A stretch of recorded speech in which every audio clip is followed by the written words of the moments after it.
You know, I've been seeing a lot of negativity going around the COD community lately, and the instinctual part of me says, yeah, rightfully so, definitely, I'd be angry too. I am angry too, in fact. But really, when it comes down to it in reality, a lot of this negativity and hate and these angry feelings and emotions and the general sense of toxicity, it's all self-inflicted.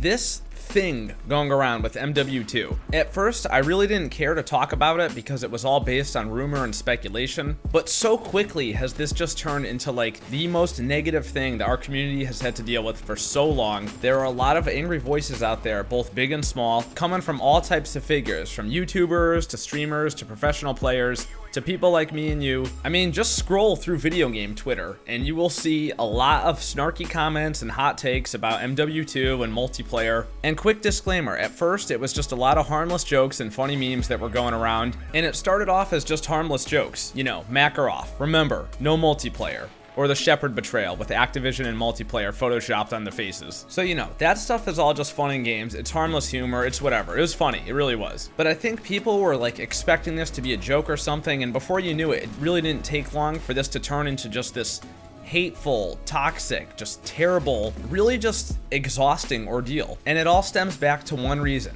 Because we as a community made an assumption.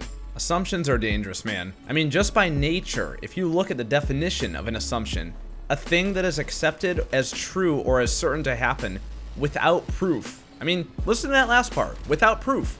If you put any type of faith into this kind of thing whatsoever, are you gonna expect to be happy or are you gonna expect to be disappointed? And I'm really not expecting you to pick the first of those two options because we're playing Call of Duty, right? And all jokes aside, it's really our selfish attitude that has perpetuated this outcome and made it even worse. It seems like last week was just the beginning of the Saul. I'm still seeing comments about it every single day in my timeline, which I'm not even really looking down on. I'm just saying it's our own fault, and I'm including myself in that too. Because I sure was hyped for an MW2 announcement, but as much as this news made me confused and have to sit back and scratch my head for a second thinking like what the hell is wrong with them, at the end of the day, none of this was even confirmed to be true. And that's really the first problem right there, is that it was all based on false pretenses. And just a side note, I'm only talking about the multiplayer thing because I don't really doubt for one second that MW2 Remastered exists or is at least in production. But the main assumption that I'm getting at here, and the point of this video, is that we all assumed that the multiplayer would be in it, which I know is a reasonable assumption based on the track record of the last COD that was remastered, but again,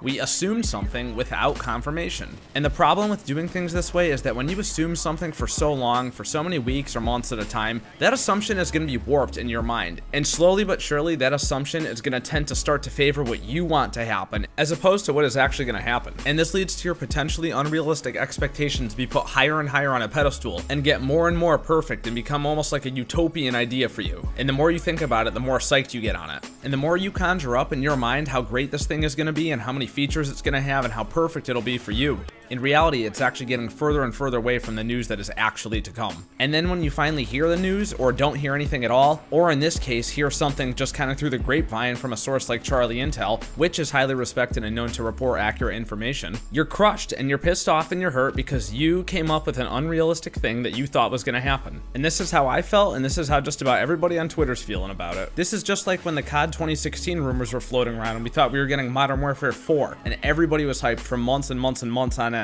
There were images going around saying the creators of Modern Warfare 2 are returning to Infinity Ward, and after so many months of seeing stuff like that flooded on the internet and on YouTube, we started to believe it, because that's how spreading messages and communication works. The more you see something, the more you will believe it, even if it's not true. Even if you rationally know it cannot be true, you will even start to believe it. This is how dictators have come to power in the past, and when fake news spreads around, it can influence a massive amount of people that you never thought could even be possible. It's that powerful. Now, obviously we're only talking about a video game, so there's no need to look at it on that big of a scale, but I'm just trying to tell you, falsified information and rumors and hype are dangerous. But in this particular situation, you know what the most tragically ironic, almost beautiful part of it is? It's not Activision's fault at all. They didn't come out, they didn't announce anything, they didn't confirm anything, they didn't even hint at anything. And the worst thing is that people are blaming them just because they want someone to blame, right? It's like, I get it. You're angry and you're pissed off and you want somewhere to point all that anger, but the only people we have to be angry at is ourselves. So what should we do moving forward?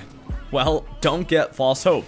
I know, it's easier said than done, but it's so easy to get carried away with this stuff that it's much more beneficial for us to just take everything we hear with a pinch of salt instead of letting our emotions cloud our judgment. And that's pretty much case closed. Now, Activision did confirm that there is going to be some kind of announcement before the end of March. They said this on their live stream a couple of days ago, and the guy that was on there, I can't remember what his name was, but he said maybe it has something to do with Call of Duty, and maybe it doesn't. And while speculating is one of the most fun things you could do during an announcement like that and the time that the thing actually happens, there's a major difference between just a little speculation and generating an entire false hope and almost a pandemonium for the entire community. So with that being said, maybe this is the announcement that people are going to want to hear, maybe it's not.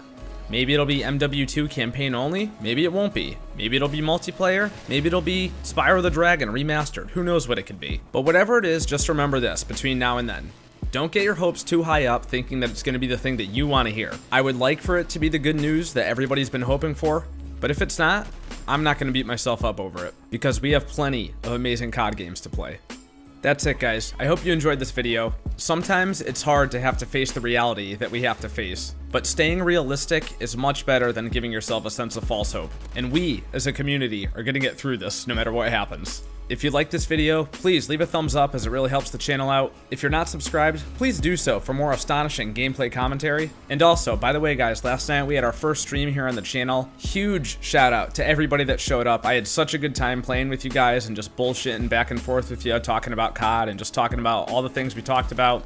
It was a ton of fun. A lot more people tuned in than I was expecting to, so I was really happy with it, and I hope you guys enjoyed it too. So huge shout out to you guys. You guys are the MVPs. I saw a couple of comments after saying, I missed it. If you missed it, no big deal, no worries. We're going to be doing streaming a lot more here. So the best way to know when that's going to happen is to go follow me on Twitter. The link is in the description below, and I will be tweeting out what days we're going to be streaming and when. That wraps it up, dudes. I hope you enjoyed. I'll see you in the next one.